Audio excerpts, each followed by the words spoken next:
as you know, on this channel, we try to report what's happening around Dover and border, especially with illegal migrant boats coming in on a daily basis. But there's one person who spends a lot of time around that area trying to report what's not being reported by the mainstream media, and that's Steve Laws. Steve, thanks for coming on the show. How are you? No worries. I'm good, thank you. Yourself? Yeah, no, but thanks. So, how's your weekend going? Have you been out and about? Yeah, we was down the docks today. 39 came over today. But yeah, basically just out spend most of my time down the docks filming the illegals come over. Yeah, you've been tweeting, and obviously you do post a lot of videos, but you have also said, and some of your colleagues as well who do similar things, like independent reporters, that you are facing some difficulties from authorities in terms of what they want you to not report, right? Yeah, basically they've filed an application for an injunction to try and stop us filming at the docks. What? Why? Well, this is the thing, we don't know. It was only us that was served it, not the mainstream media, which is a bit concerning, really. That is quite interesting because there are a couple of guys from the BBC, Simon Joins and the others who do tweet. They go there and they kind of either send a video or post a picture, but kind of every now and then say, "Oh, today two new boats came in." No one really stops them, do they? No, that's the thing. They're still allowed to do it, but we're not, and it's because we're consistently putting out everything that's the truth. Yeah, Whereas they're only painting a narrative of a couple of children came over, right. and that's not the scale at all as what's happening.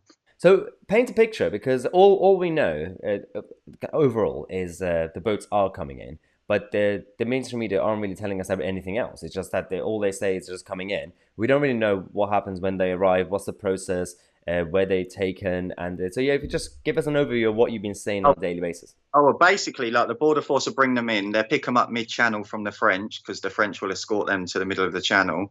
Then once they've picked them in, they bring them into Dover, and then they bring them through. They get them processed in a little camp behind like a big fence, and then from there they get loaded onto coaches and taken to hotels or houses now, well, and shared accommodation and places like that.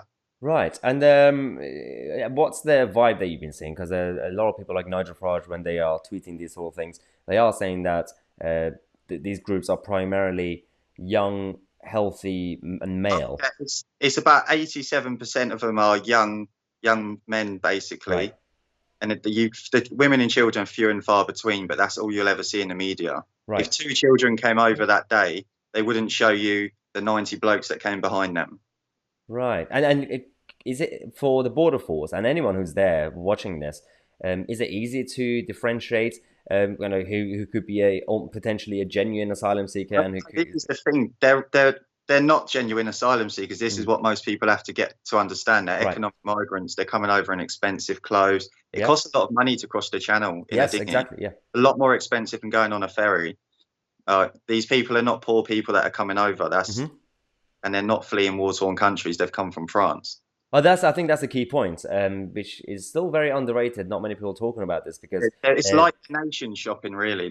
yeah, That's how it is. yeah, because the smugglers, they charge a lot of money. So the people who do happen to be on these boats, they have had to save up at least, or spend a lot of the money they have on these. It's not like oh, it's going to cost £20 to cross the channel.